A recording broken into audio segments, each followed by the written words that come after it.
Hey guys, tonight we travel somewhere damp, smoky, and just a little bit hopeless. You're standing on the edge of a frozen field. Your breath puffs out like dragon smoke in the twilight. Every blade of grass crunches underfoot, stiff with ice. Your fingers are stiff too, despite being buried in the sleeves of a scratchy wool tunic that smells like goat and misery. The soil is frozen solid. Nothing's growing, the cabbages are gone, the grain's been eaten. And whatever's left of the salted pork is just enough to make you hungrier. This is late November, the harvest was poor, and the nights are getting colder, fast. You're already behind in your winter prep and you know what that means. You probably won't survive this. So before you get comfortable, take a moment to like the video and subscribe, but only if you genuinely enjoy what I do here. And tell me, where are you listening from and what time is it there? Now dim the lights, maybe turn on a fan for that soft background hum, and let's ease into tonight's journey together. You trudge back to your cottage, if that's what we're calling it. It's mostly timber frame, earth floor, and walls smeared with a mixture of clay, straw, and, you guessed it, cow dung. You press your shoulder against the warped door. The hinges groan. Inside, the air smells like old bred wet sheep and the kind of foot you should not describe in polite company. Your family's already bundled together on the bench near the fire. Well, not so much a fire as a pit of glowing coals trying not to die. Your mother's muttering about how the firewood's almost gone and your father's trying to whittle a spoon because the last one caught fire. Everyone looks grey, tired, cold, but also kind of resigned. This is normal. This is just what it's like to survive a medieval winter. Let's not forget, this isn't a world of central heating or insulation. Nope. Here, warmth comes in three forms: layering, huddling, and good old-fashioned desperation. The stone hearth isn't just for cooking, it's the heart of the house. You might even say the lungs too. If you count all the smoke it belches out thanks to the complete lack of a chimney. Your eyes sting, your clothes smell like smoked ham, you sneeze. Someone calls it a blessing. You wonder if that's true. Outside, the wind howls like a vengeful ghost. And you remember, winter isn't just cold. It's an adversary, a beast that creeps into your bones. You close the door tightly behind you, blocking out the last of the pale light. Every gust outside feels like the world testing your seams. You try to stay quiet. Save energy, but your stomach grumbles like thunder. Dinner was a thin onion broth and one crust of dark bread, split 5 ways. It tasted mostly of flour and hope. You eye the ceiling where last year's dried beans are hanging, just a few. You might need those in January. Now, mainstream historians will tell you that medieval peasants consumed up to 3,000 calories a day, mostly from bread, ale, and pottage. Sounds generous, right? But that assumes a good harvest, and this year, not so much. The granary is low, the root cellar almost empty. And you've still got 4 months of this. You pull your cloak tighter, coarse wool, dyed a muddy brown with crushed walnut shells. It's stiff from last week's snow and still smells faintly of mildew. You think about the neighbours, especially old Johann, who burned his shoes last year by accident and nearly lost 3 toes. Historians still argue whether peasants really suffered that many amputations, or if tales of missing fingers and toes were just a bit of medieval exaggeration. But looking at Johann's limp, it doesn't feel exaggerated. There's a knock at the door. It's the tithing man. Again, he's collecting fines for last week's missed church service. You give him a turnip and promise you'll make it next Sunday, even though your boots are cracked and the chapel's 2 villages over. When he leaves, your sister jokes about hiding under straw to avoid him next time. Everyone laughs, not because it's funny, but because laughter helps warm the chest. You settle into your corner. Your little sleeping nook is between the side wall and the family's only trunk, and it still holds last summer's lavender. You press your back against it, pretending that smell can transport you somewhere else. Somewhere warmer. Sleep doesn't come easily. The cold creeps in, starting from your toes. You curl tighter, pulling your legs under your tunic. Your dog, if you're lucky enough to have one, noses in beside you. A warm, furry, hot water bottle with fleas.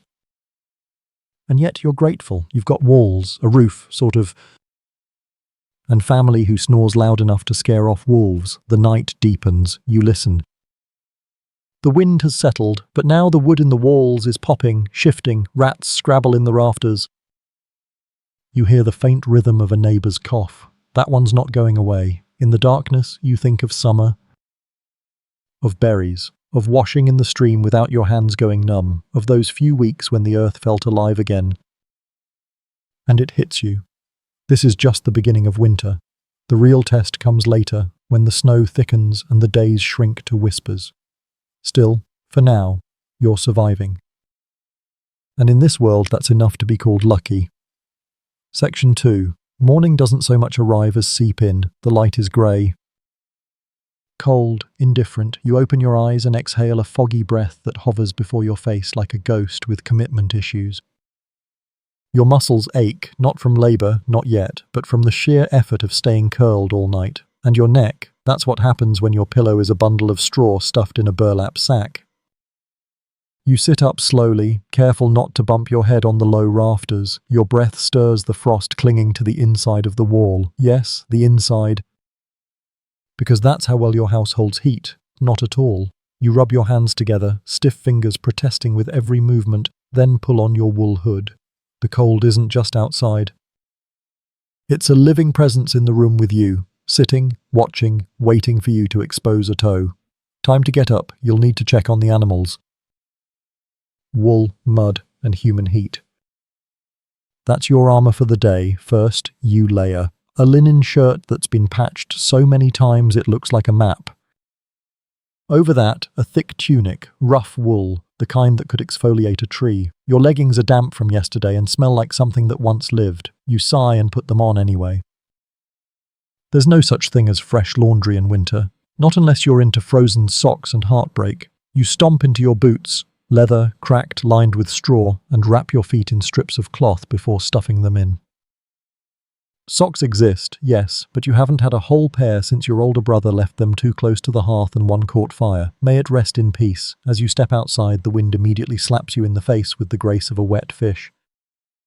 The yard is a patchwork of frozen mud and hay. Your breath comes in clouds, and the chickens squawk indignantly from their coop as if blaming you for the weather. Fair enough. You head to the animal shed. It's less of a barn and more of a glorified lean-to, but it holds the goats, one extremely opinionated cow, and a few pigs that like to squeal when you open the door too quickly. Inside, it's warmer, surprisingly. Why? Body heat. Yours, yes, but mostly theirs. A dozen animals crammed into a small space generate a lot of warmth, and you can't help but feel a bit jealous of them. You shovel out the old straw, dodging suspicious puddles, and replace it with a slightly less offensive layer. Your hands are already raw. The muck seeps into your skin, but your reward? That moment when the cow snorts warm air into your shoulder, and the goat chews your sleeve like it's breakfast. Somehow it's comforting. You linger longer than you should, because in here it's at least 10 degrees warmer than your house. And the smell, though potent, is familiar. Livestock stink is a flavour of life, and oddly, in winter it's a welcome one. Back inside, your mother is sealing up the windows. Well, not sealing, just pressing bundles of old cloth and dried moss into the cracks between the wooden slats. You join in. Every little bit helps. You also hang an old hide across the doorway, trapping what little warmth you've managed to create. The goal isn't comfort. It's survival. A couple of degrees difference could mean frostbite or not. That's the margin you live in. Historically, insulation was less about fancy materials and more about ingenuity. People used moss, animal fat, wool scraps, even dung. One lesser-known trick: hanging tapestries on the wall, not for decoration. Who's got time for art? But because thick cloth acts as a windbreak. Quirky fact: some homes used bundled rushes soaked in animal fat along the floors to trap warmth and light the room at night. Warmth and fire hazard in one neat little package. You glance at the thatch roof. A few icicles hang from the inside beam, meaning the snow is melting from your body heat and dripping right back down. Excellent, you toss another log on the fire. It's your last dry one. The rest are damp and hidden under a tarp near the side wall. You'll burn them anyway. Smoky, sputtering wood is still warmer than no wood at all. Your siblings sit on the floor, wrapped in cloaks. One of them coughs. You all try not to think about it. Someone suggests huddling, not to sleep, just to warm up. So you do. You all sit together in a pile, knees to knees, cloak over cloak, a family meatball. The dog curls on top. And yes, there's farting. Welcome to winter, human heat. It's the cheapest insulation there is. Historians still debate how many people actually slept in the same bed or even the same room during medieval times. Some records say whole families, plus servants, plus animals. Others suggest that varied depending on region, wealth, and just how bad the draft was. But your experience, it's everybody in the same space. Nobody has the energy to argue. You reach for a mug of yesterday's ale, still slightly warm near the hearth, not because it's tasty, it tastes like liquid bread that gave up, but because it helps you feel something again. Beer, even the low-alcohol kind, is a staple. Water freezes, beer doesn't. That's math. You wrap a wool shawl around your head and lie back, just for a moment. The smoke curls lazily overhead. Somewhere outside, a bird chirps, briefly, then silence. It's not even midday, and you're already calculating how many hours until you can try to sleep again. But first, more chores. The firewood must be stacked. The latrine needs clearing. The goat is chewing the door frame again. You push yourself up. Wool, mud, and human heat. That's how you'll make it through today, and tomorrow, and the long string of grey days after that. It's not comfortable, but it's survival, and that, in this world, is the most valuable luxury of all. Section 3. You stare at the fire like it's an old, unreliable friend. It flickers low in the hearth, a sputtering mess of damp wood and barely glowing embers, the kind of flame that seems more interested in sulking than warming your frozen fingers. And yet, this fragile blaze is the center of your life from November through March. Everything, your meals, your warmth, your light, depends on keeping it alive. You toss on another log. It hisses, steams, and then begins to smoke. Immediately, the one small room you call home fills with a dense grey fog that sticks to your skin and clings to your eyelashes. The roof doesn't have a chimney because why would it? Your house is a peasant's house. Smoke is just part of the furniture. You cough. Your sister coughs. Someone mutters a prayer, possibly directed at the smoke itself. Here's the thing about fire in the Middle Ages. It's not convenient. It's not romantic. It's barely manageable. You strike it with flint, feed it carefully, and pray the wind doesn't suck the warmth straight up through the roof that leaks anyway. You're not lighting it for ambience, you're lighting it so your fingers don't fall off. Most days, it's a balancing act between freezing and suffocating. If you block the vents to trap heat, you might pass out from the smoke. Open a window and you might as well let in a marching band of snowflakes. You spend more time adjusting, fanning, and coaxing the fire than actually enjoying it. And yet, this feeble flame is your lifeline. You crouch near the hearth, turning your hands to warm the backs. Your fingers are red, stiff, the skin cracking in spots. You mutter under your breath as you poke the coals with a stick that's half charred at one end. There's a moment, just one, when the fire flares up enough to light your mother's face. She looks tired. Everyone does, but tired is better than frostbitten. Historically, the average peasant cottage was built with a central hearth and little to no ventilation. Chimneys, a luxury. Most homes simply had a hole in the roof or a vent in the thatch, which meant that your living space often doubled as a smokehouse. And if you think that's unpleasant, imagine sleeping directly beneath the rafters. The smoke rose, sure, but not fast enough. There's a reason everyone walks around squinting, blinking, and coughing. You're basically marinating in wood smoke. You scrape out the ashes from the night before and mix them with water to scrub your hands. Not for hygiene. Soap costs money, but because lye and ash kind of clean things. Or at least they make you feel like you tried. You catch your reflection in a soot-stained pot, grey smudges on your cheeks, eyes red, lips chapped. Your hair smells like an old campfire. Honestly, not your worst look. Then your neighbour bursts in. Her name is Anika, and she's wrapped in what might once have been a blanket and now more closely resembles a portable haystack. She's holding a lump of frozen dough. "Bread won't rise," she says flatly, and you both stare at each other like it's the most devastating news in the world. It kind of is. You offer her some space by the fire. The bread will rise if she just waits. Or maybe not. It's anyone's guess these days. Historians still argue whether peasant diets in winter were mostly bread, gruel, or just pure grit. The answer? Yes. Anika pulls out a small wrapped bundle, dried herbs tightly tied with twine. "My uncle says burning this helps clear the air." You both laugh. It smells like old socks and wet mint, but sure, let's pretend it's aromatherapy. The two of you sit by the fire, waiting for the dough to do something resembling life. The flames dance in the darkened room, casting moving shadows on the smoke-streaked walls. For a moment, there's quiet, aside from the constant crackle of fire and the occasional drip of melted frost falling from the thatched roof. Then your little brother stumbles in from outside, face red, nose running, holding a stack of firewood that's clearly too heavy for him. Everyone cheers. He grins like he just won a tournament. He didn't. He's just 11 and cold. And trying. You take the damp wood and line it up next to the hearth. If you angle it right, the fire will slowly dry it before you need to burn it. That's the dream. The reality? Some logs will still sizzle and smoke like angry sausages when you toss them in. A quirky fact, some medieval households used dried peat or even animal dung as fuel when wood was scarce. You've done both. They work, though you'd be hard-pressed to call the smell pleasant. Still, survival rarely smells like roses. Annika leans back against the wall, arms crossed. "Remember last winter?" she asks. "You do." The fire went out, twice. You had to walk to the neighbouring farm for embers, clutching a clay pot filled with wool to keep the coals alive. A wind blew it out halfway there. You cried, then walked back for more. Keeping the fire alive isn't just about heat, it's about pride, dignity. Control. You can't control the frost or the rats or the neighbour who plays his lute off-key all night, but you can control this little flicker of light. Sometimes, your mother ladles out breakfast, barley porridge slightly burned with the texture of wet gravel. You eat in silence.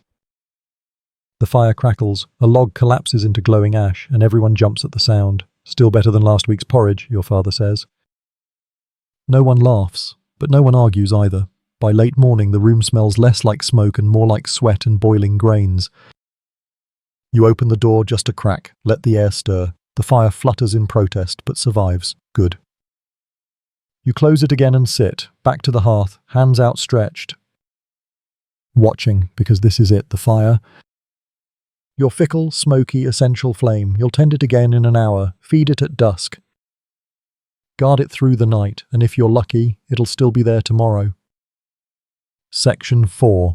The wind howls like a starving beast outside your walls. You're not sure if it's wind or something worse, but you don't want to check. You're already pressed shoulder to shoulder with your entire family on the sleeping bench, wrapped in cloaks and wool and whatever else you could find that didn't smell too strongly of wet goat. Tonight's strategy: huddle as tight as possible. No shame, no gaps. Your baby brother is snoring into your ribcage. Someone's knee is jammed into your spine. You're pretty sure your uncle's foot is under your thigh, but he's too asleep to reclaim it. And somewhere in the pile, you're 90% certain the family pig has wedged herself in between two cousins. Again, welcome to medieval winter sleeping arrangements. There's no privacy, no personal space, and definitely no turning over once you've settled. You've been in this position for 3 hours and your leg is going numb, but at least it's warm. Sort of. The combined body heat of 8 humans, 2 chickens, and 1 judgmental dog creates a pocket of breath-steamed air that's almost bearable.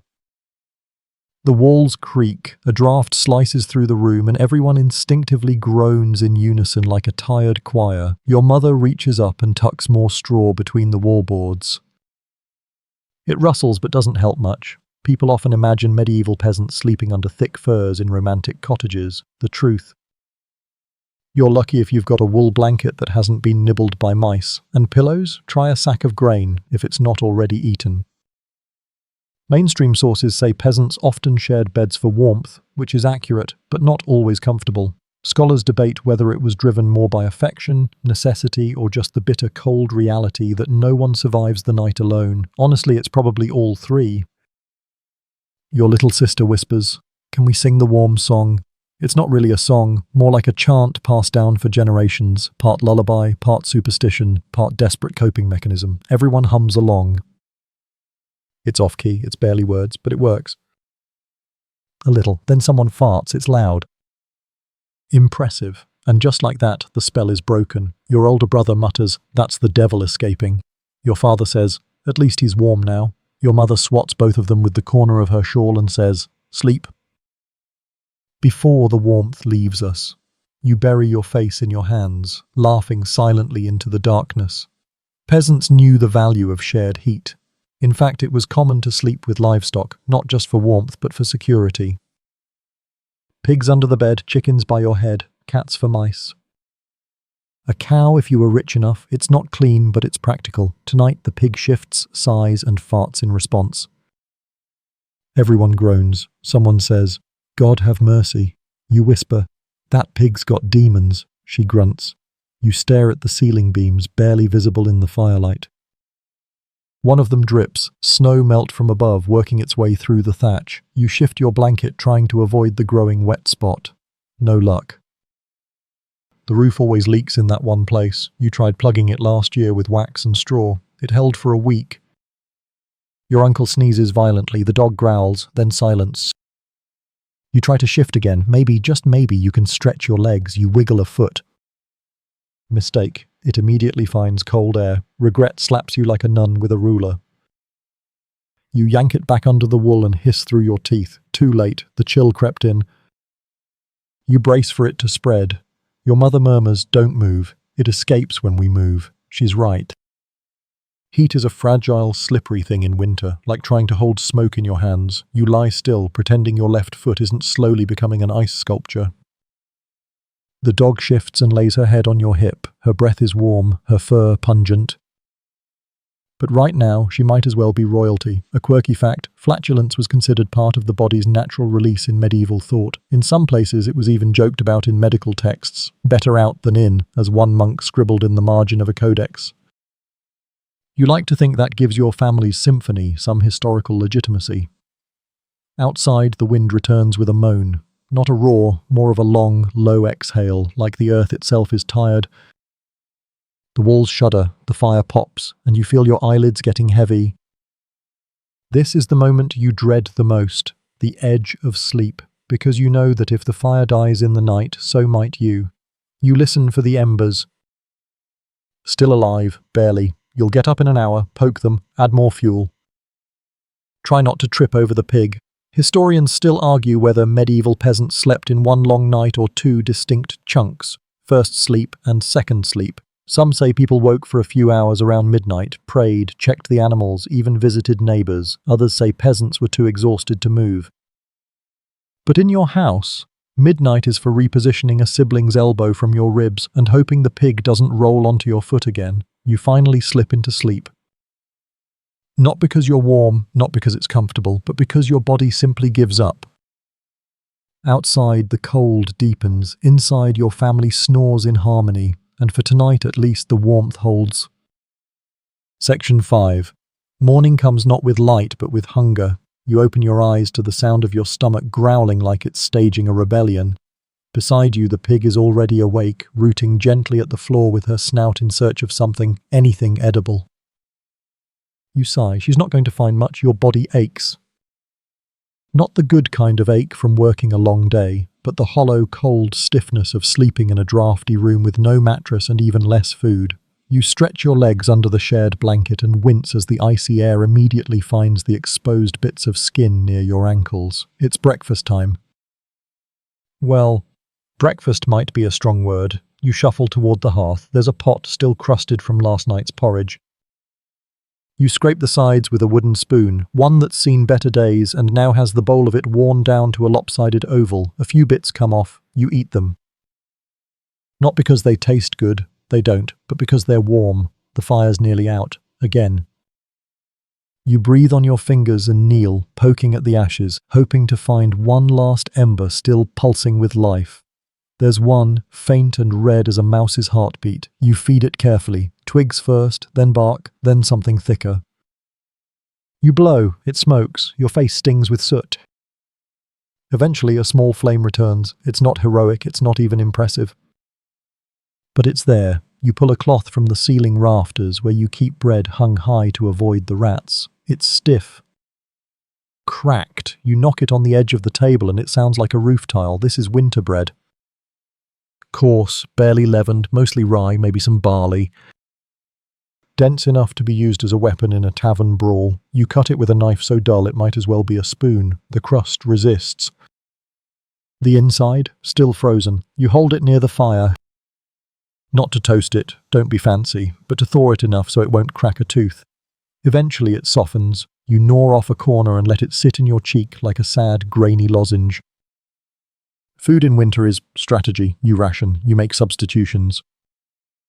You turn what's left into thin soup and stretch it with water, herbs, or whatever roots you still have in the cellar. Potatoes? Not yet. That's a few centuries away. Instead, you've got parsnips, turnips, and a mysterious knobby thing that nobody can name but somehow always ends up in the stew. Historians agree. The medieval peasant diet wasn't as horrific as modern imaginations believe, but in winter, things get lean fast. Bread and ale become the staples, not out of choice, but because they're easier to store and harder to spoil, which brings you to the other main event of your morning routine, beer. Yes, beer. For breakfast. Not the kind that makes you sing on a table, though that would be welcome, but the low-alcohol, small beer that's safer than water. Water freezes, beer not so much, it's also warm if you're lucky. Fermented at home, slightly sour, always flat. You pour a bit into a mug that's more cracked than ceramic and take a sip. It tastes like someone whispered the word grain into a puddle, but it's warm. And that's enough. A fringe fact? In some regions, beer was brewed with wild herbs like heather, nettle, or even mushrooms for extra body. You tried the mushroom kind once, never again. You spent half the night trying to argue with a goat who may or may not have been talking back. You glance at the root cellar trap door near the back of the cottage. It's barely above freezing down there, which is perfect for food storage, and awful for your knees. You'll have to go down later, feel around in the dark, and hope there's still a dried onion or a chunk of lard hiding in a corner. Your sister hands you a chunk of cheese. It's hard, crumbly. Smells faintly like feet, a luxury really. You break off pieces with your teeth, chew slowly and pass the rest along. It's shared, like everything. Food is never eaten alone, not here. Meals are communal, whispered over, prayed over, stretched as far as they'll go. If you're sick, someone saves your peace. If you're late, someone hides it from the pig. Fair enough. You remember a time last winter when the bread ran out completely. For 3 days, you survived on a boiled broth made from bones and dried leaves. You called it soup to feel better. It mostly just tasted like the inside of a boot. That's why you keep food where you can see it. Dried beans hang from the rafters, shriveled and rattling like old teeth. Apples wrapped in straw sit in baskets in the corner, wrinkled but still edible. There's a jar of pickled cabbage that smells like punishment and vinegar. And in the fireplace, the porridge pot is bubbling again. Someone found the last of the barley. Your mother added dried leeks and a pinch of salt saved from last summer's trade fair. She stirs it slowly, singing under her breath, a lullaby for the grains. She hums the same tune she used when you had fever as a child. The warmth in your chest has nothing to do with temperature. You each get a bowl. The porridge is thick. Coats your tongue, sticks to the roof of your mouth. You blow on it gently, watching the steam curl upward. It tastes like effort, like love, like what little you have offered freely. Historians still debate how frequently peasants ate meat in the winter months. Some say once a week, others argue it was rare, reserved for holidays, saints' days, or funerals. You remember eating a goose leg 2 years ago when Uncle Henrik died. It was the best meal of your life. You wept. Maybe for him, maybe for the flavour. You finish your bowl and set it by the fire to soak. You rub your belly, still hungry, always hungry. But not empty. The pig curls at your feet, the fire cracks softly.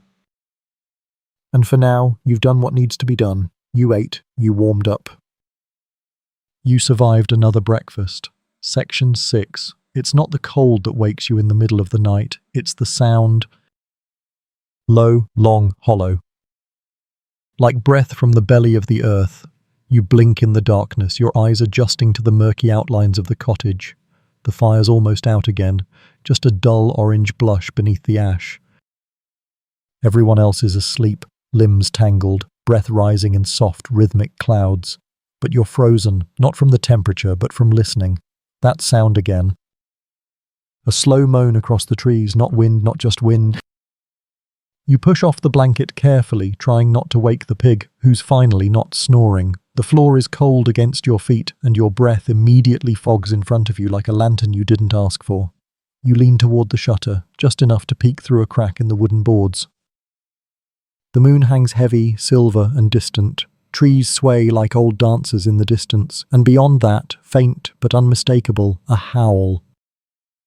Not a dog. Dogs bark. This is different. You glance toward the corner where the axe is buried in a stack of damp firewood. Not that it would help. You know what it is. A wolf, or wolves. There's no comforting way to say it. They're out there. Hungry, and winter is their season. The livestock stirs. The cow shifts nervously in the shed. One of the goats bleats sharply. The chickens are silent. That's the worst part. Chickens don't go quiet unless they know. You think about going outside just to check, but then again, you'd rather not. Back on the bench, your sister stirs. She whispers, "Did you hear it too?" You nod. No one says wolf out loud. You just know. Like you know when it's going to snow or when the pig's about to give birth. It's one of those instincts you don't have to learn. You toss another log on the fire, watching as it sizzles and fights to catch. The noise startles your brother awake. He sits up, groggy and hair-tousled, and asks, "Was that the wind?" "Sure. Let's say it was the wind."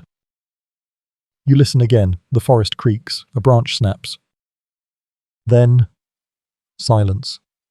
Not the kind of peaceful silence that lulls you back to sleep, but the taut, stretched silence of a string pulled too tight. Something is out there. Historians still argue whether wolves were as much of a threat as medieval tales claim. Some believe the stories were exaggerated, used to keep children from wandering at night. Others point to records of livestock losses, tracks in the snow, and the occasional village that lost more than just a goat. You know where you stand. Last year a wolf took 2 sheep, dragged one right out of the pen. There was blood. You remember the smell. You sit by the fire, adding a few more twigs. The light dances on the walls. Your mother always says, "Fire keeps evil away." You wonder if wolves count. Somewhere outside, a twig snaps again. You reach for the dog. She lifts her head, ears perked, body tense. Then she lies back down slowly, head resting on her paws. If she's not panicked, maybe you don't need to be either. Still, the noises keep you alert. The wind moans again. Not quite a howl, but close enough. You shiver, but not just from cold. A quirky bit of lore. Some villages nailed iron charms to doorframes to ward off wolves, or worse. Others hung dried herbs or carved symbols into their shutters.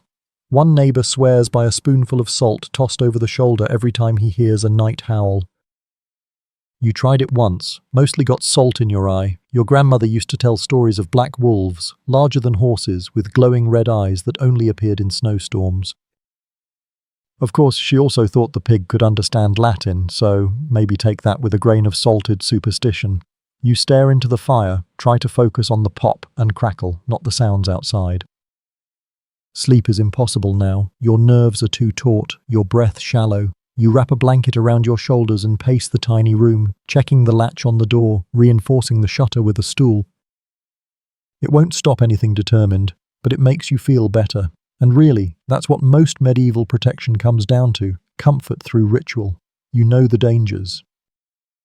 You also know that fear burns calories and you can't afford to be scared for long. Finally, the wind seems to shift. The moan trails off into the trees. Whatever was nearby moves on, or melts into the night. You stand still, listening. Nothing but the soft rustle of sleeping family, the faint crackle of the flame, and your own pounding heart. The fire holds. The roof doesn't leak.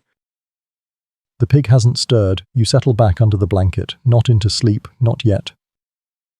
But into something close, a truce with the night, an uneasy one, but enough. The morning will come soon, with its own noise, the cry of the rooster, the complaints of cold animals, the never-ending crunch of frost underfoot, but for now the wolves are elsewhere. Your house is whole, and your breath still makes ghosts in the air. Section 7. It's the worst possible moment for it to happen, just as you're finally drifting off. A cold pressure in your gut, a bubbling discomfort that becomes undeniable. You try to ignore it. Shift positions, breathe deeply, maybe it'll pass. It doesn't. Congratulations, you need to pee. You lie there for a few minutes, hoping your bladder will negotiate. No luck. You whisper to the darkness, "Why now?" But the night gives no answer. Of course it's now, it's always now, when the fire's low, the wind's cruel, and your feet have just begun to thaw. You sit up with a groan. The room is thick with sleep sounds, snoring, occasional coughs, someone murmuring in their dreams. The pig lets out a grunt as you carefully step over her. You've become something of a nighttime acrobat, navigating between limbs and livestock without waking the whole house. The door creaks as you open it. The wind slaps you instantly, full of tiny knives. Your breath explodes in front of you like a startled spirit. The ground outside crunches underfoot, slick with frost. You wrap your cloak tighter, pull the hood low, and curse your bladder for its complete lack of timing. You make your way to the corner, a polite euphemism. In truth, it's a patch behind the shed, shielded with an old board, a few rocks, and the optimism of modesty. There's no outhouse, no seat, just a place. You squat quickly, shivering, glaring at the stars as if they had anything to do with it. The cold bites hard. Your teeth chatter, your knees ache, and just when you think it can't get worse, it gets windy. There's nothing like urinating in the open air with a direct crosswind to remind you how vulnerable human beings really are. You try to hurry, but nature has its own tempo. Your nose drips. Your fingers go numb, your backside feels like it's turning to stone, and then, just as suddenly, it's over. Relief, sweet, freezing relief. You stumble back toward the house, your boots slipping slightly on the slick, uneven earth. A dog barks in the distance, probably a neighbour's, or maybe not. You don't stop to investigate. Whatever it is, it's their problem now. You reach your door and push it open with your shoulder. Warmth greets you, though warmth is being generous. It's more like less cold, but compared to the outside it feels like a tropical breeze. Inside you shake off your cloak, hang it near the fire and blow gently on the embers. They pulse, glow, hold. Good. You toss on a twig, then a small log. It catches. Even better, someone stirs on the bench, your brother, blinking sleepily. You fall in, you mutter, I wish. Would have been warmer. He grins and rolls over. Historians still puzzle over medieval sanitation. Did peasants always go outside, even in the coldest nights? Was there a chamber pot, a shared bucket? Some records suggest that wealthier households had indoor options, wooden seats over pots, emptied daily. But for peasants, especially in single-room cottages, nighttime relief usually meant the corner or a quick dash outside. A quirky tidbit, in some alpine regions, families would place dried moss or straw in a hollowed-out log indoors for emergencies. The downside? You had to sleep next to it. You decide you prefer the cold corner. You return to the pile of sleeping bodies, easing yourself into your spot like a mouse into a haystack. The pig snuffles, your sister grumbles, and someone's foot immediately lands on your shin. You wince but stay still. The fire cracks gently behind you. Its light flickers across the beams above, painting dancing shadows that seem alive. You close your eyes and try to forget the sensation of wind on your bare thighs. Sleep doesn't come quickly. Your body is too awake, too aware of its surroundings. But slowly, gently, you sink. The sounds of night begin again. Wind brushing against thatch, rafters creaking, the rhythmic wheeze of your grandfather's snore.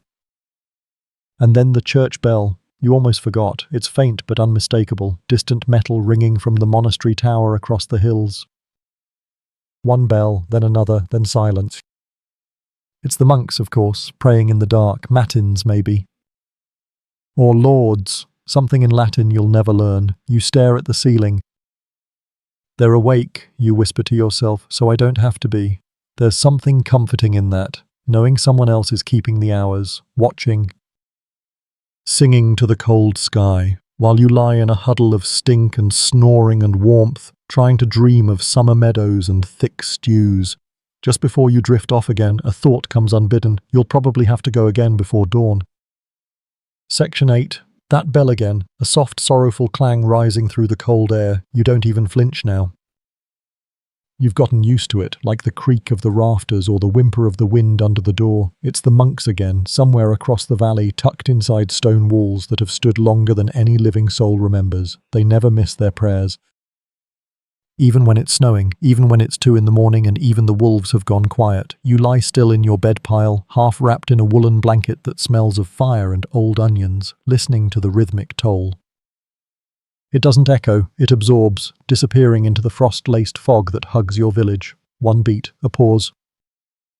Then another, like a slow heartbeat from a body that never sleeps. You whisper, who are they even praying for? No one answers. Everyone else is asleep, or at least pretending. The truth, they're probably praying for you. Monasteries didn't just serve the noble or the learned, they prayed for all souls, yours included. Even if you've never once made it to morning mass because your boots have holes and your feet haven't thawed since Candlemas, still, you feel oddly comforted. Somewhere someone's awake on purpose. Lighting candles, chanting psalms, offering Latin verses into the cold stone of their chapel while you're over here muttering into your sleeve and kicking a chicken off your toes. Your father groans in his sleep, the pig farts again. You're reminded, not for the first time, that you don't live in a holy place. You close your eyes, but the bells have stirred something in your mind. You start to remember the monastery. Not inside, of course. You've only seen the outside on the rare days you've gone to trade eggs for barley beer. But even from the foot of the hill, it's imposing. Carved stone arches, narrow windows, the slow, hypnotic sound of prayer drifting from within. They say the monks barely speak, that they take vows of silence, that they know how to bind books, copy scripture, and make honey wine so sweet it could convert a pagan. You've never tasted it, but you've dreamed of it. Historians agree, monasteries were among the few places where literacy, learning, and relative comfort persisted through the bitterest parts of the Middle Ages. But even there, comfort was a harsh sort. Discipline, fasting, and cold floors were part of the divine training. You imagine them now, barefoot on stone, hoods pulled low, candles flickering on their cheeks, chanting words you'll never understand, but still you feel them, their rhythm, their steadiness. They've marked the night for you, and somehow that makes it easier.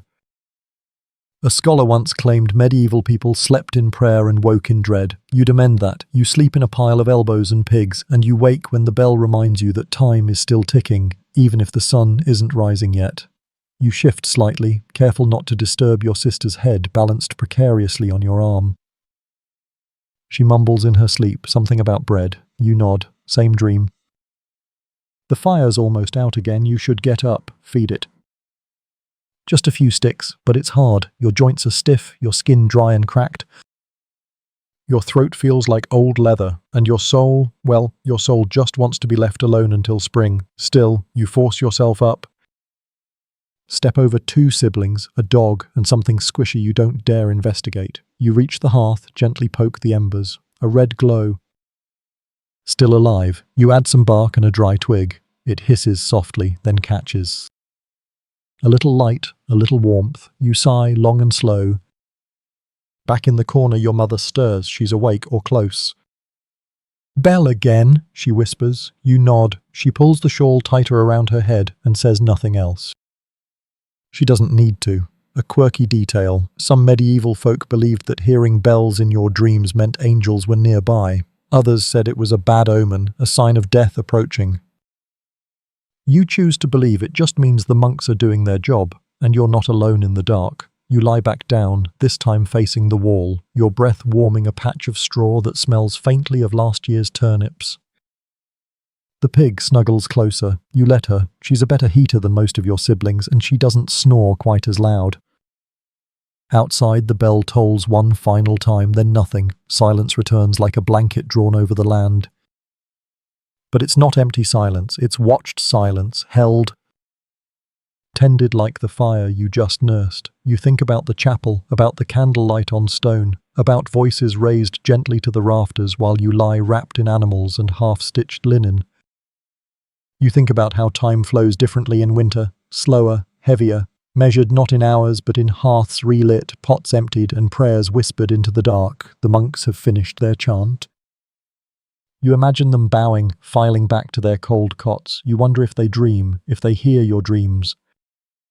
Your lids grow heavy again. The bell has done its work, marking the night, drawing your thoughts out of your cold skin and toward something wider. And so, under the slow breath of sleepers and the fading glow of firelight, you return to the only thing that truly matters in a winter like this. You sleep. Section 9 drip. You feel it first as a soft tap against your forehead. Then again, a second drop, cold and precise. You blink, disoriented, as morning light seeps weakly through the slats in the shutter. For a moment you think you're dreaming. Drip. Definitely not. You sit up slowly, feeling the weight of your joints complaining about the cold. Your blanket slides down your shoulders and the chill rushes in like an opportunistic thief. You look up. Ah yes, the roof is leaking again, right above your spot, of course. There's a tiny hole in the thatch, a flaw you thought you'd patched with a wad of cloth and prayer. But here it is again. meltwater from last night's frost or early snowmelt sneaking in with impeccable aim. You wipe your forehead and mutter something unprintable. The pig, curled peacefully beside you, snorts as if in agreement. The cottage groans as it wakes.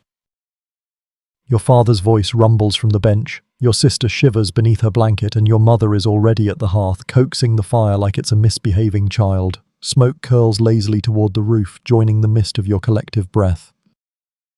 Your home isn't leaking, it's breathing. Most peasant cottages had thatched roofs, cheap, plentiful, and easy to repair. But not exactly waterproof. Historians note that a typical roof might last 10 to 20 years with maintenance. In practice, you're patching holes every spring, every storm, and sometimes every Tuesday. You glance up at the dripping spot and sigh. You'll have to climb up later and stuff more straw, maybe some sod. Wet thatch is heavy, though, and slippery. Last year, Johann from the next hamlet broke his leg falling off his roof. He still walks like one leg's shorter than the other. You push your sleeping mat a few inches to the side, avoiding the growing puddle, and reach for your outer tunic. It's stiff from the cold and smells of soot and something you'd rather not identify. You pull it on anyway, hopping slightly as your bare feet touch the icy floor. You whisper a soft good morning to your boots. They do not respond. You slide your feet in carefully, wincing as the damp straw lining greets your toes like an unfriendly handshake. Then you stand. The animals are already restless, the cows lowing. The chickens are fussing in their coop. The goats are banging their heads against the door like drunkards trying to get back into the tavern. You open the door to feed them, and a gust of wind punches you in the face.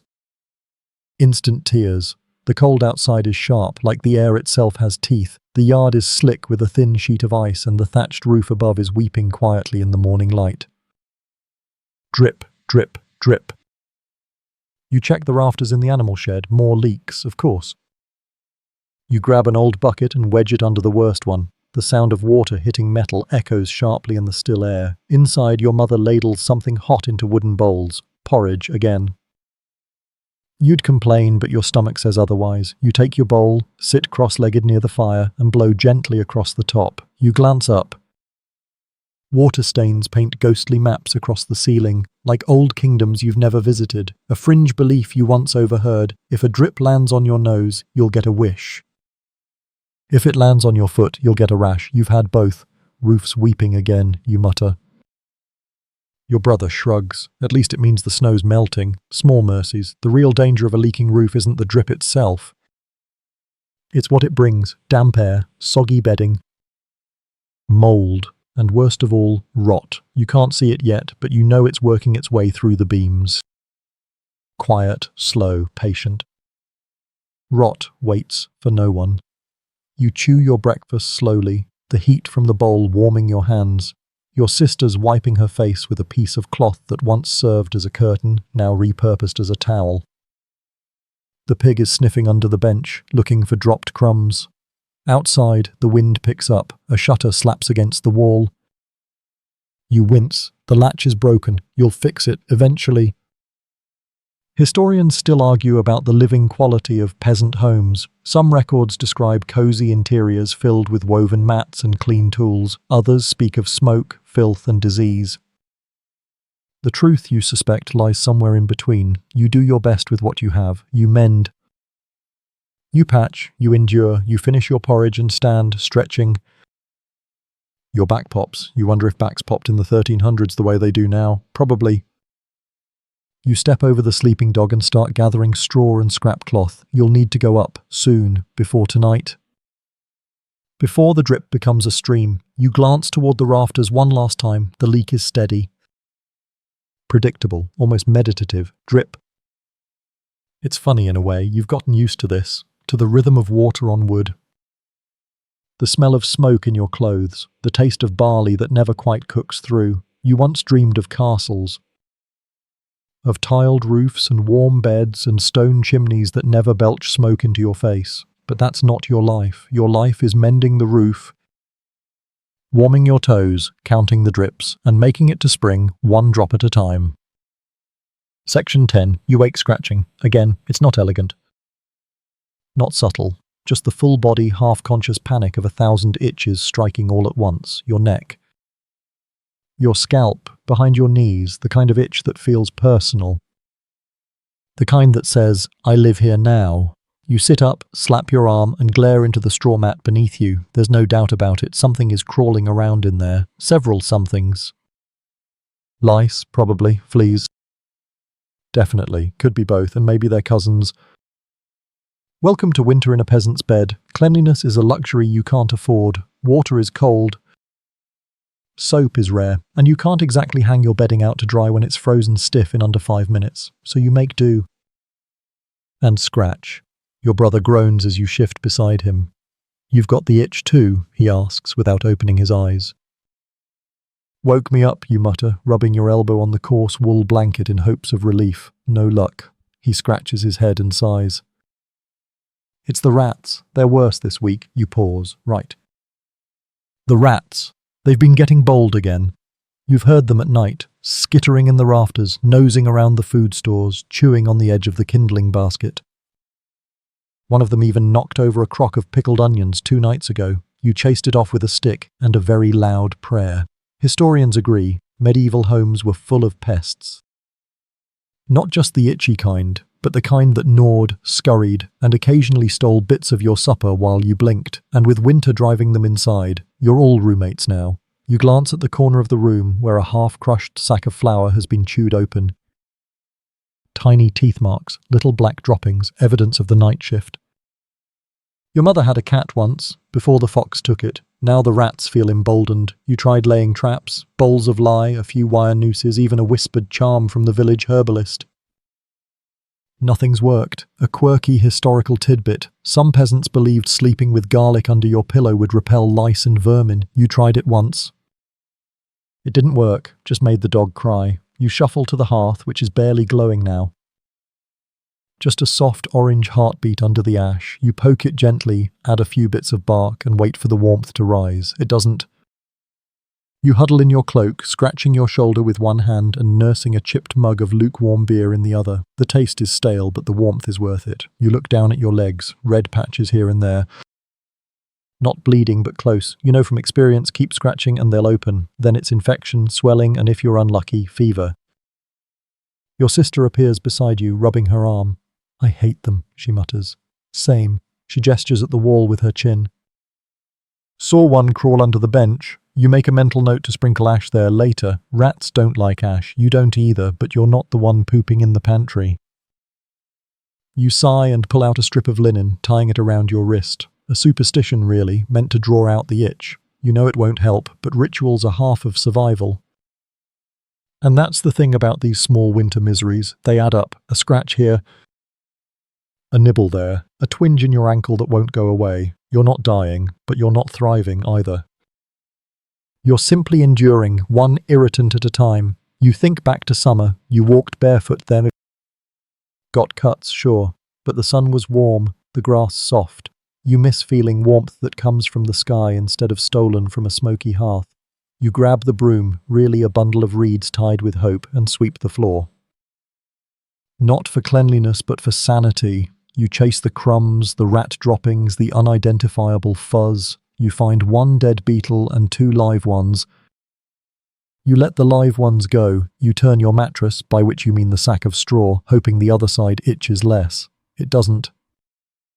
A mouse darts from under the bench. You jump. The pig grunts.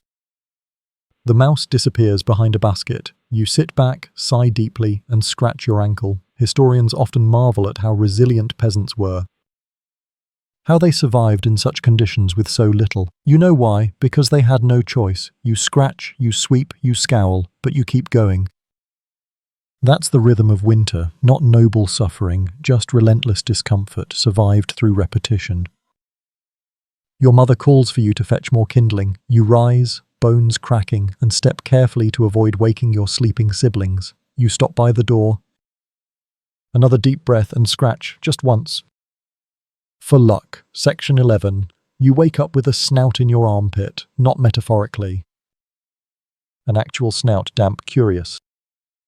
Slightly offended that your armpit is not in fact hiding a breakfast turnip, the pig grunts in disappointment and flops back down, pressing her full weight against your side like a small, hairy furnace. You sigh, push the blanket back, and adjust your position.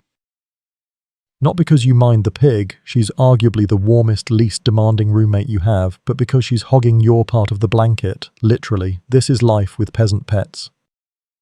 Not the kind of pets who fetch sticks or roll over. These animals aren't trained or decorative or named things like Daisy or Mittens. They're here because they serve a function, and in winter that function is survival. The pig. She sleeps indoors because she generates heat, a lot of it. And because if she stays outside, she'll either freeze, get stolen, or worse, turn into someone else's dinner. You're not sentimental. You love her, sure, but also you're watching her wait like it's an investment, because come spring, unless she births piglets or becomes inexplicably holy, she's probably going to become sausages. Still, she's affectionate, warm, and occasionally farts so forcefully she startles herself. You've grown used to it. She's not the only animal in the cottage. The goose lives inside too. Yes, the goose. She guards the corner near the cupboard like it's her personal kingdom. She honks at anyone who comes too close, flaps her wings like a petty noblewoman waving off peasants, and once bit your brother hard enough to draw blood. But at night, she tucks her beak under one wing and settles in with the family like she belongs there, because she does. Geese are alert, mean, and loud. The perfect medieval security system. No thief, rat, or wandering spirit gets past her without a thorough honking. You once tried to nudge her aside while fetching a bowl. She hissed. You apologized. Historians sometimes debate how closely peasants lived with their animals. Some accounts describe shared walls. Others insist on fully shared rooms, especially in winter. But if your cottage is like most, there's no line between us and them. You, your siblings, and the animals all occupy the same smoky, itchy, snoring space. There's the cow, of course. She doesn't sleep in the house, but her shed is attached directly to the wall. You hear her through the boards at night, chewing, breathing, sometimes mooing in protest if she's run out of hay. Her body heat seeps through the wood. On the coldest nights, you lean against that spot on the wall just to feel the warmth radiating from her. A quirky bit of medieval belief. Some folks thought that sharing space with animals brought you closer to nature's spirits, good or bad. Others said it was simply pragmatic. You lean toward the latter, because spirits don't churn milk, and your cow has the kindest eyes of anyone you know. The dog. He's a scruffy creature with one ear that won't stand up and the manners of a squirrel on holiday, but he keeps the rats away. Sort of. Okay, he barks at them, then falls asleep, but he tries. That counts for something. And the cat? She comes and goes. She's never yours. She's hers. She sleeps on the roof when it's warm, on your chest when it's not, and disappears for days, like she's got another family in the next village. Probably does. This morning you find her curled on a pile of clean linen. She lifts her head, blinks, then flops back down. Royalty in fur form. You smile, even as you step over goose poop. Your mother is at the fire, as always. She's scooping porridge into wooden bowls, fending off the dog with her hip while muttering something that might be a prayer or a curse or both. The pig noses her ankle, hopeful. Your father sits nearby, sharpening a blade that's seen too many winters. He gestures at the pig. Getting fat, he says. You nod. Good for her. Good for us, he replies. You don't answer, because deep down you know what he means.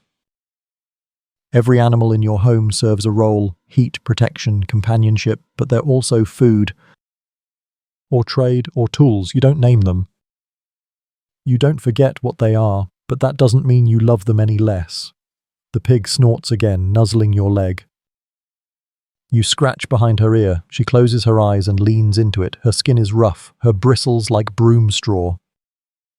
But there's something calming about her presence, her unbothered existence, her simple need for warmth, food, and a patch of straw. You envy it. You eat your breakfast, surrounded by grunts, clucks, purrs, and one very enthusiastic goose who insists on biting your bootlace. You let her. It's all part of the chorus. You look around at your crowded, chaotic, smelly cottage and smile, because this mess of creatures and chaos is what keeps you alive. One goose honk at a time. Section 12. There's a knock at the door. No one moves. Because in the dead of winter, a knock rarely brings good news. You pause, wooden spoon halfway to your mouth. Your porridge cools. The pig lifts her head. The goose hisses softly from her corner, feathers puffed like a soldier's cape. Your father sighs and rises. He opens the door just a crack, cold air slicing through the room like a blade. It's not the tithing man. It's not a neighbor trading carrots. It's your cousin Marta, and she's crying. No one needs to ask why. Your uncle's gone. Died in the night. Fever, she says. He was hot, then cold, then quiet. It happened fast. Too fast.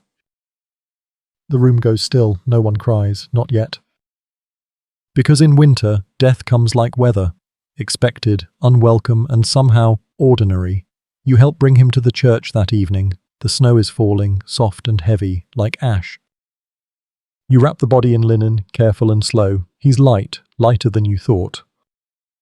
He'd stopped eating days ago, just tea made from old mint and prayers that never answered back. The priest meets you at the chapel steps. He says words that no one listens to. You're too busy watching your breath curl out of your mouth, wondering if it's still warm enough to keep the frost from your cousin's eyes. They bury him quickly. The ground is frozen, but the grave was already dug. There's always one ready in winter. You return home in silence. The cold presses in tighter than ever, not just on your skin, but in your chest, in the quiet corners of your ribs. The fire seems smaller tonight, the shadows, deeper. Someone coughs. Everyone hears it, no one says anything. You know what it means. Historians say winter was the cruelest season for the medieval poor. Illness thrived in the damp. Crowded living meant germs passed fast. And without doctors, or the coin to afford one, most relied on poultices, broth and superstition. You've tried them all. Your grandmother once tied garlic around your neck during a fever. You stank for a week but lived. You don't know if it helped or if it was just luck. Maybe the pig lying beside you made the difference. Or maybe death just wasn't looking that day. Tonight, the hearth is surrounded by quiet. The family eats in near silence. Your mother whispers a prayer before the meal, lips tight, voice hollow. The goose doesn't honk, the dog doesn't beg.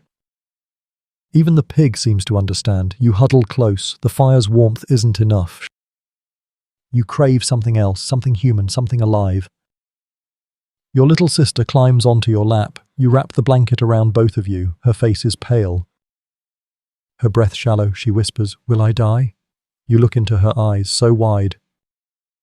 So afraid, you answer softly, "Not tonight," because that's the only promise you can make. She nods. Resting her head against your chest, her lashes flutter closed, and you hold her tighter, pretending not to notice the heat rising off her skin. Pretending you don't hear her breathing change, just a cold, you think, just tired. You rock gently, humming a tune your mother sang when you were smaller. It has no words, just soft syllables and the rhythm of hope. A quirky historical detail. During times of illness, families sometimes burned dried rosemary or sage, believing it purified the air. Your mother tosses some into the fire now. The room fills with a bitter, smoky scent. The goose sneezes. You let the smell curl around you like armor. You look around at the faces illuminated by firelight.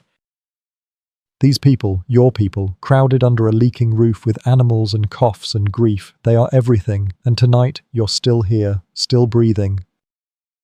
Still warm, and in the dead of medieval winter, that's not just surviving, that's winning. Section 13. The door creaks in the wind again tonight. Not from visitors, thankfully, but from the same gusts that have been battering your cottage since sundown. They whistle through the cracks in the wall, making the wooden beams hum like a drunken choir. The fire sputters low, everyone's quiet, even the pig's snoring seems more subdued. And then you remember, tonight is the dark moon. You glance toward the ceiling, where a chalk symbol has been drawn just above the door, a crooked star. Not quite geometric, your grandmother made you draw it, said it kept the frost spirits away. You didn't believe her then, but tonight you're not so sure. Winter isn't just cold, it's strange. People get desperate when the sun disappears early and returns late. They start seeing things in the woods, shadows become figures, sounds become whispers. And before long you're scratching charms into the lintel and muttering Latin phrases you barely understand. You turn to your sister, she's holding a sprig of dried rosemary in her fist like a weapon. For protection, she says. From what? She doesn't say. Your brother sits on the bench boiling a small pot of sage water over the fire. He dips a cloth into it and starts wiping the windows. Your mother taught him this, an old cleansing rite. supposed to keep the sickness from entering. Historians still argue whether these rituals were rooted in pre-Christian paganism or merely desperate household hygiene cloaked in folklore. Whatever the origin, no one questions them in winter. You just do them, because not doing them feels like tempting something that's been watching all along. You reach for the little pouch you wear around your neck. Inside, a pinch of salt, a red thread, and a piece of iron. Once, part of a horseshoe. It's heavy, cold against your chest. But you keep it there, especially on nights like this. You remember what happened to old Marek last winter. His door blew open during the new moon. The next day they found him wandering barefoot through the snow, muttering about a woman with eyes like ice and hair full of dead leaves. He never spoke again, just stared. Your cousin still swears she saw hoof prints outside his cottage. Not goat, not pig. Something else. You grip your iron charm a little tighter. The wind moans again. Long, low, almost deliberate. Your mother tosses a bundle of herbs into the fire. A sharp hiss follows, then a sudden burst of crackling. She crosses herself 3 times. No one mocks her. You gather your bedding closer, pull it tight under your chin, and then a story stirs in your mind. Your grandmother told it one night when the fire was low and the air was thick with frost. She said the frost wasn't just cold, it was alive, that it had names. That it waited in the corners of dark rooms for breath to slow, for skin to chill. That if you didn't mark your threshold with ash and salt, it would slip inside. Not through the door, but through the cracks in your sleep. That's why she made you keep your shoes facing out. Why you slept with iron under your tongue that one winter when you were sick. You scoffed at it then, but tonight you double-check your boots. And yes, she was right. Left boot pointing out, right boot slightly crooked. You fix it, just in case. A quirky fact, in some alpine villages people believed that speaking aloud during the dark moon would invite the Frau Perchte, a winter spirit with a knife under her cloak. Children who lied, or worked on forbidden days, were said to wake up with their bellies cut open and stuffed with straw. You pull the blanket tighter around your sister, she's breathing fast in her sleep. You lean closer to the fire. Its warmth is patchy at best now, but the light feels like armor. You poke it gently. Sparks leap like fireflies trying to escape. The pig stirs, the dog growls, soft and uncertain. You all wait, then silence. Not peaceful silence. Heavy silence. You exhale slowly, whispering a charm under your breath that you barely remember. Something about oak. Something about breath. Your mother nods once, hearing you. She mouths the last word. Outside, the wind shifts. Not gone, but leaving, for now. You sit back, release your iron charm, stare into the fire like it owes you something. Your brother yawns, your sister sighs in her sleep, even the dog has curled up again. The house creaks. You realize something strange. You're no longer cold, not really. You're not warm either, but there's a kind of stillness to your body, not comfort, but belief. The chalk symbol still glows faintly on the beam above the door. Your boots are facing out. The pig hasn't farted in 10 minutes. Maybe you're safe, just for tonight. Section 14. There's a whisper through the thatch. Not the wind this time, not a spirit either. It's the soft rustle of boots on frozen straw. A hush of movement near the animal shed. You open one eye, then the other. It's pitch black except for the soft orange glow from the dying fire and the silver sliver of moonlight sneaking through the shutter crack. And then you hear it. A knock. Not at the front door. At the side wall, you sit up slowly. Everyone else is asleep, breathing deep and layered under cloaks, arms, and pigs. You carefully rise, not wanting to step on the dog, who, for once, is silent and alert. His ears perk, his gaze is fixed on the same wall. You inch closer, then the sound again. Scratch, scratch, knock. You breathe in through your nose, slow, controlled. And then, nothing, silence. You wait. Then crack open the shutter just a sliver. What you see is not what you expect. It's Thomas, the baker's son, wrapped in 3 tunics and a woolen scarf that looks more like a small rug. He grins sheepishly in the dark. You open the door just wide enough to let his voice in. "I have something," he whispers. You sigh. Of course he does. He always does. Thomas is your age, maybe a little older. His beard is trying its best. You've shared the same road to church, same muddy festivals, same 4 goats to herd between your families. You're not in love. but you also don't hate the way his nose turns red in winter, or the way he brings gifts. Tonight, a sliver of dried apple wrapped in cloth and a boiled egg, whole. You look at it like it's gold. Stolen, you whisper. He holds up 3 fingers. Gift. One of the hens laid early. You gesture him inside, quietly. No need to wake the pig. You sit by the hearth. He peels the egg and breaks the apple slice in 2. You take your share and savor it slowly like a ritual. The egg is warm from his coat, soft, almost creamy. You close your eyes with each bite. Your body sighs before you even realize it. He doesn't say much, just warms his hands near the fire. You're both comfortable in silence. And then he speaks. Do you think we'll live through it this year? You don't answer right away. The question isn't dramatic. It's not meant to shock. It's just honest. Winter in the village is a constant reckoning, a slow test of endurance.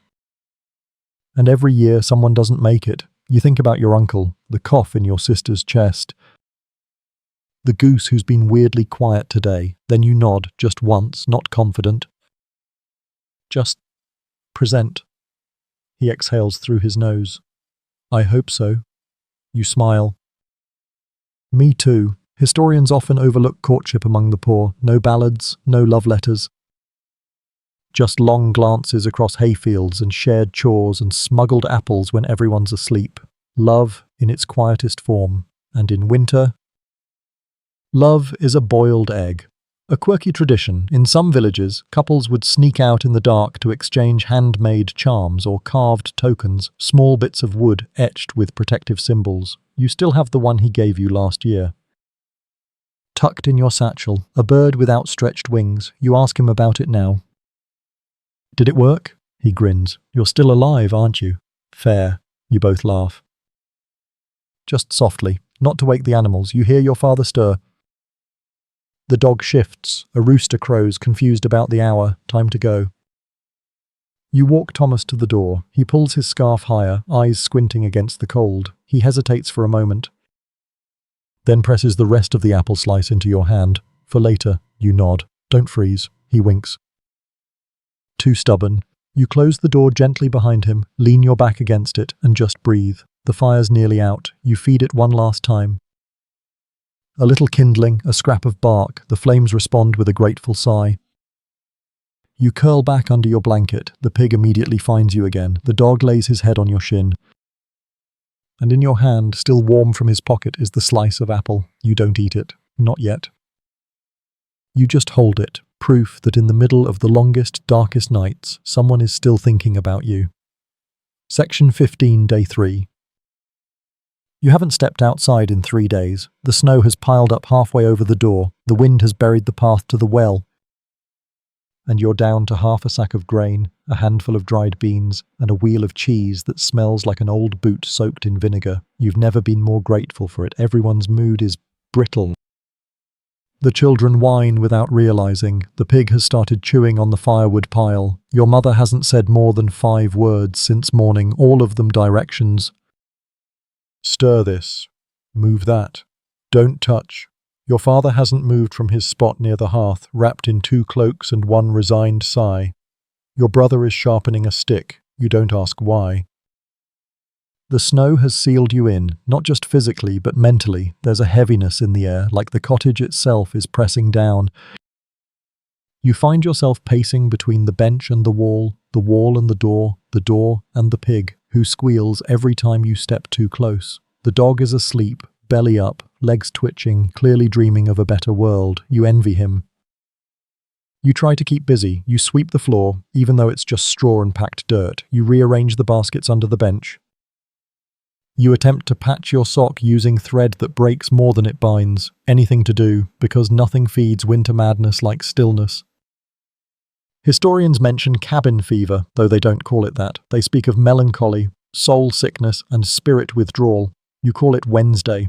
This is just what happens when you're stuck inside too long with too little space and too many people who chew loudly. A quirky belief. Some villagers kept bundles of herbs above the door to absorb bad moods. You look at yours now, dried lavender and thistle, and wonder if it's given up. It smells like nothing, looks like a shriveled scarecrow. You consider freshening it. Then realize the herbs are under 3 feet of snow. Outside, the wind howls. The house creaks like it's tired of standing. Snow sloughs off the roof in chunks, shaking the rafters. You wince every time someone tries to sing. Badly, your little sister makes up a song about bread. It has no melody and far too many verses. Everyone endures it politely until she forgets the words and sulks. You remember last winter when the roof caved in on old Adel's place. Just one corner, but it buried her foot. She lived, mostly. Now she limps and tells stories about the time God tried to eat her. You check the ceiling just in case. You boil water, for no reason other than to have steam in the air. The heat helps a little. You wrap your hands around the pot, let the warmth seep into your knuckles. You offer a mug to your brother. He declines. Not thirsty. It's not about thirst, you reply. It never is. The cottage is quieter by the afternoon. Everyone retreats into themselves. Thoughts turn inward. Eyes dull. It's the sameness that does it, the monotony. Every object in the house feels too familiar, like a joke you've heard too many times. You find yourself talking to the pig. She listens. Mostly, you tell her about your dream from the night before, running barefoot through tall grass, your hands full of strawberries, the sun on your skin. Wind in your hair, your body light. The pig blinks slowly. You take that as agreement. Your mother starts kneading dough, not because she has flour to waste, but because the motion comforts her. Her hands know this rhythm. She doesn't need to think, just press, fold. Press, fold, you offer to help. She doesn't speak, just slides the bowl your way. You knead in silence. The dough is dry, crumbles fast, but it's something real. By evening, the snow has stopped falling, but the drifts remain. The window is nearly covered. The world outside is white and muffled. No paths. No sounds, just silence. You've never heard silence so loud. Your father speaks finally. Tomorrow we dig. Everyone nods. You know what he means. You'll open the door. Clear a tunnel, reach the shed, maybe even the path to the well. Tomorrow you'll emerge, blinking and pale like moles crawling from the dark. But tonight you stay here, together. Wrapped in wool and frustration, eating crumbly biscuits that taste like desperation and old dreams. You stare at the fire, then at the wooden wall.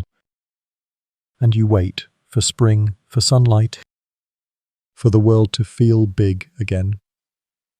Section 16. You lie awake tonight not because you're cold, but because your mind won't let you rest. The cottage is finally quiet. The pig is asleep, curled against your back like a lumpy stove. The fire is low, crackling softly. The air is thick with smoke and sour breath and the faint scent of boiled turnip. But it's not discomfort that keeps you up, it's longing. You stare at the rafters, eyes following the shapes in the wood grain. One looks like a crow, another like a river. You let your thoughts drift, untethered. And for once, they drift toward summer.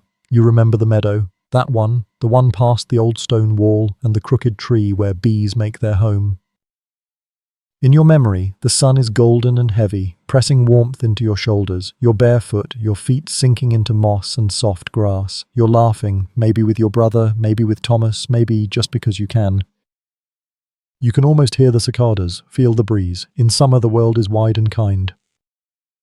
The days are long, the food is fresh, the nights don't try to kill you.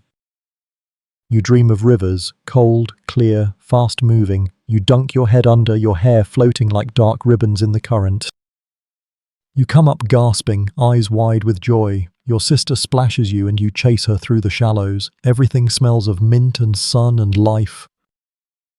That memory is years old, but tonight it feels near. Your body may be trapped under wool and dirt and pig, but your soul is sun-drunk and barefoot, chasing dragonflies through golden fields. That's what gets you through nights like this.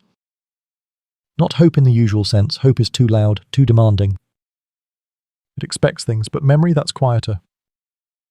Gentler. You let it seep into your bones like warmth from a long-dead fire. It's not much.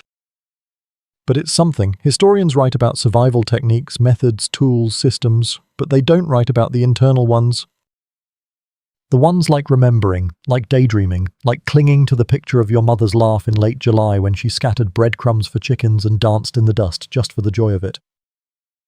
They don't write about how summer becomes a currency in winter, how you spend it slowly, carefully, each memory like a coin traded for one more hour of endurance. A quirky belief in your village: never speak the name of summer aloud in winter. It's said to anger the snow spirits, to make the frost last longer, but everyone does it anyway. Softly, at night, when no one else is listening. You think of the festival, the one with the bonfire that leapt higher than the trees, the music, the smell of roasting meat, the dizzy spin of dancing in circles until your legs gave out and the stars swirled overhead like spilled grain. You remember lying in the grass after, your heart full, your belly warm, the kind of night that makes you believe, just for a moment, that the world wants you to be happy. You close your eyes and hold that memory close, press it against your chest like a talisman. The fire cracks beside you. Someone murmurs in their sleep, a dog sighs. You let your breath match the rhythm of your thoughts. Slow, even, calm. Tomorrow you'll dig, tomorrow you'll shovel snow and haul water and try to remember which root vegetables are still edible after sprouting. You'll patch the roof again. You'll clean the ash from the hearth. You'll find the goose pecking at your boots and the pig snoring into your leg, but not yet. Tonight, you have summer, you have the feeling of your skin kissed by sun, your fingers stained with berry juice, your voice rising in laughter that echoes off the hills. You tuck the blanket under your chin. Shift against the pig, watch the last ember fade to a gentle glow, and you whisper, not too loud, June, just once. Softly, a secret between you and the dark. Section 17. You wake to the sound of dripping. Not from the ceiling this time, though that's still happening, but from the eaves outside. A steady, rhythmic drip, drip, drip, like the earth itself is exhaling. You don't move at first. You just listen, because this sound is different, this sound is new. You push the blanket back slowly and sit up. The pig grumbles at the movement, the dog lifts his head. Your sister rolls over and immediately steals your warm spot. But you're already on your feet. You cross the room and ease the door open. Bright light stabs your eyes. You blink fast. The snow is melting everywhere. It's turning to slush, heavy, grey, tired snow collapsing under its own weight. The trees are still bare, but the air smells different, softer, like soil, like something trying to grow. You step outside, boots sinking slightly into the thick, wet snow. The wind is gentler now, more breeze than blade. You breathe in deep, and your lungs ache with the freshness. And you realize you made it, not through the whole winter, no, but through the worst of it. The deepest part, the stretch where days blur and nights bite and grief sleeps in the bed with you, that part is over. It's not spring yet, not even close, but there's a thaw. Your father joins you standing in the doorway, his arms crossed, his beard matted from sleep. He doesn't speak. Just stares out at the yard, at the sagging drifts, at the places where ground has started to peek through. You both know what this means. Work. Mud. A whole new kind of exhaustion, but also air. Light, water moving again, sound beyond your own breath and the snoring of livestock. Your brother begins digging the path from the door. He grunts with every thrust of the shovel, snow and slush flying like slow white waves. Your mother is boiling water. The dog is barking at a patch of exposed ground as if he's forgotten what dirt looks like. It's all messy, cold. Wet, the kind of half-melt that ruins shoes and soaks cloaks, but it's not death. Not anymore. You grab a second shovel and start helping. The work is slow. Each scoop reveals more mud, more ice, more broken bits of twig. The snow is stubborn, clinging to its place, but bit by bit, you make a path.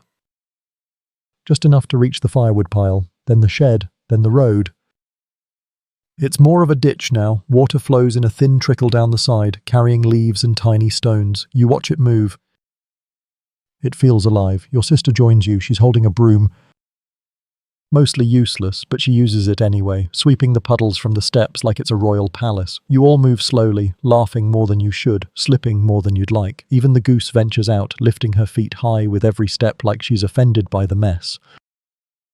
The pig stays inside. She's got nothing to prove. Historians call this the mud season. That awkward, exhausting limbo between winter and spring, when nothing blooms but nothing freezes, when everything smells like rot but also like life. You don't care what they call it, you just know what it feels like, and it feels like a second chance. That night, you dry your socks by the fire. They smell horrible. Everyone's boots are lined up, steaming.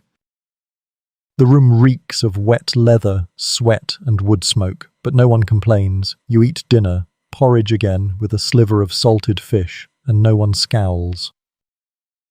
Because outside, the ice is breaking, the snow is retreating, the world is returning.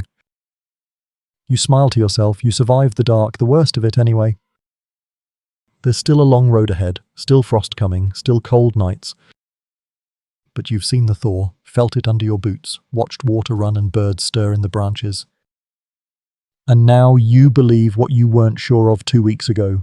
You're going to see spring. You pull your blanket around your shoulders, sink back into your familiar corner of the bench, and close your eyes. The fire pops once, someone hums, the dog snores. And outside, water drips steadily from the eaves. A lullaby from the thaw. The snow is still there, of course. In patches, along the edges of the road, clinging to the shadowed side of the shed. But it's softer now, quieter, no longer an enemy, just something that's been here too long.